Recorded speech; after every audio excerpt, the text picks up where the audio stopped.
Hi guys, and welcome to my channel. It's okay to not be okay. My name is Stephen East and I'm an accredited CBT therapist. And in today's video, I want to talk about why our bodies do what they do when we become anxious. So why when we have a panic attack do we get these horrible, unpleasant feelings in our body that can feel really, really strong and really unpleasant. So I'm going to talk you through it. I'm going to explain why we get each one of these sensations from a biological viewpoint, an evolutionary viewpoint. And yeah, hopefully it'll take some of the fear away. So let's go.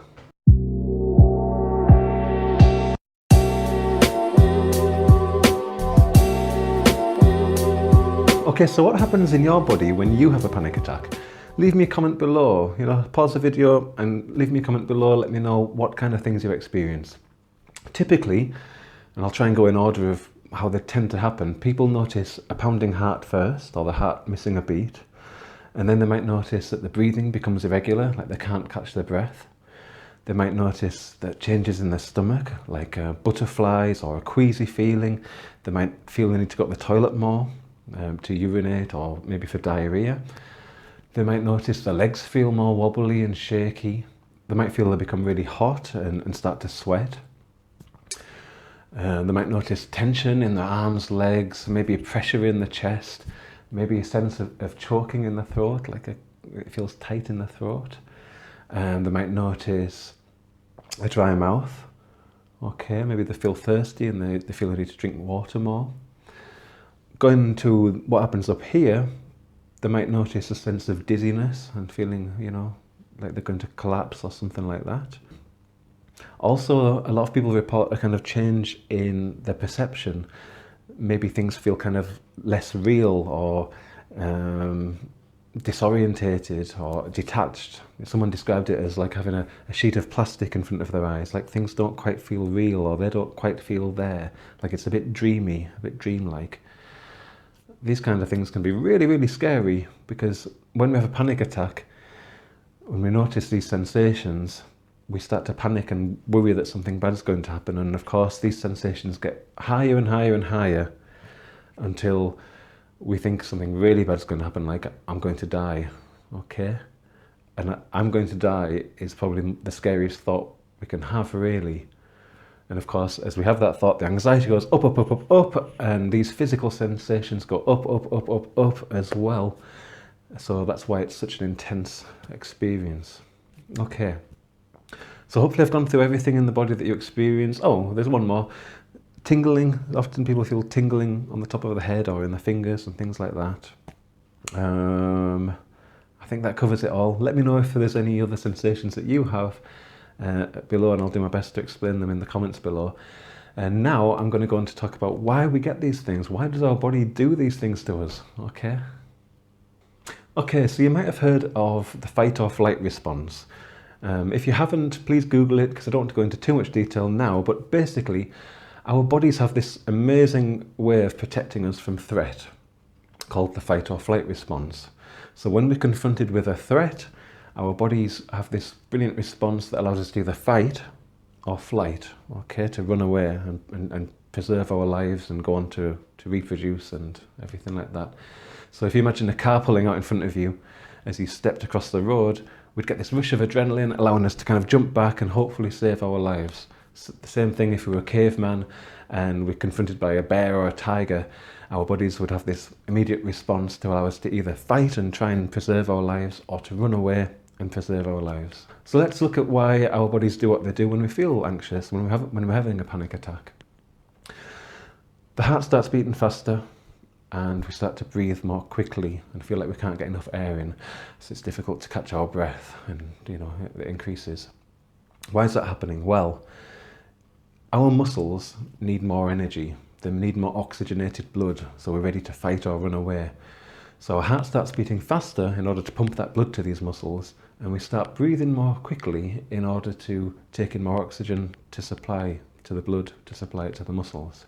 Okay, so the heart starts beating faster, we start taking in more oxygen. Okay. Next we can think about our stomach. Why does it start to feel queasy and in knots, and why do we sometimes have diarrhea or increased need to go to the toilet? Well, our bodies think that we're in life or death situation, potentially. So it's not going to waste any of its resources on digestion. It's going to put all of its resources into fight or flight.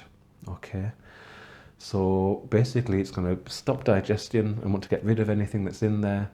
And because digestion stops, of course, saliva production stops as well, so we might get a dry mouth as well. Everything like that stops, and our appetite goes. Often people who have anxiety notice their appetite really reduces, and that's all part of this system. So the fight or flight takes precedence over digestion, and everything stops in terms of digestion, which means we might be more likely to have diarrhea or need to urinate more or feel thirsty as well.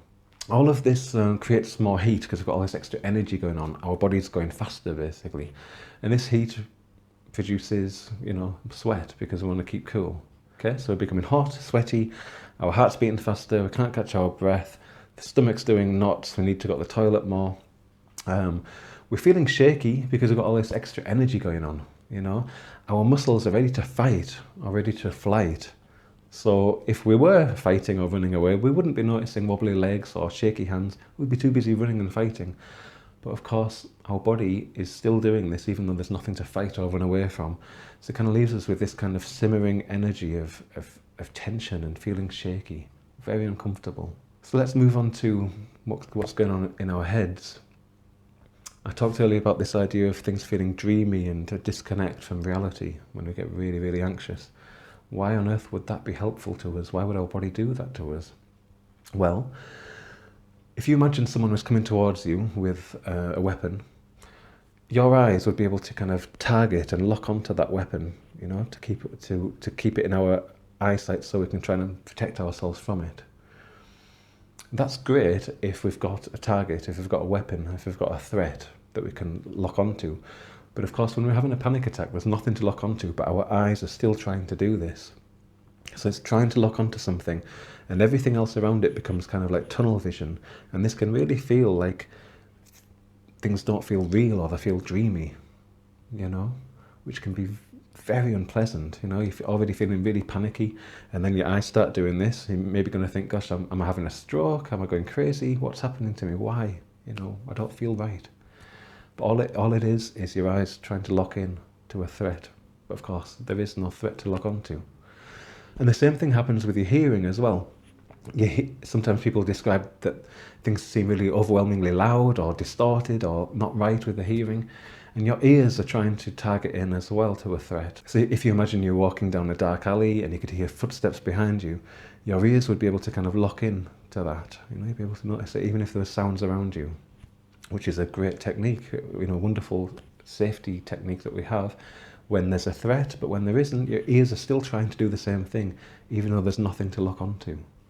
Okay, so both of those combined can make you feel, wow, what's going on?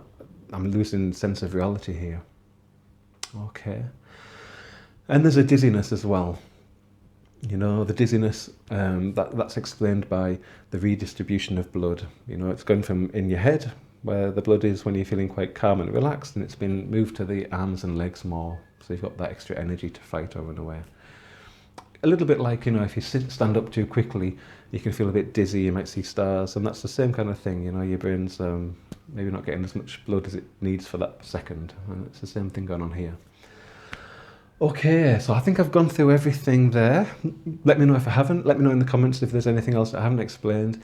And hopefully that gives you an idea of why these things happen in our body when we're feeling panicky. Okay.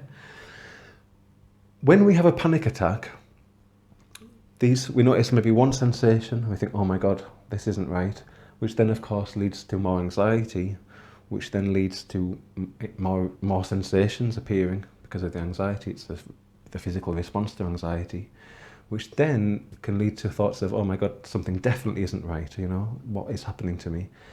The anxiety is going up and up and up and up. The physical sensation is going up and up and up and up. So, we're starting to feel like our heart's pounding, dizzy, changes in our vision. We start thinking, oh my God, am I dying here? Am I dying? Am I having a heart attack? Am I going crazy? Am I going to faint? These are really scary thoughts, which make the anxiety go up, up, up. And as the anxiety goes up, up, up, these sensations go up, up, up, until they're as intense as they can possibly be, which then reinforce the idea that I'm going to die, or I'm going to have a heart attack, or something terrible is happening to me.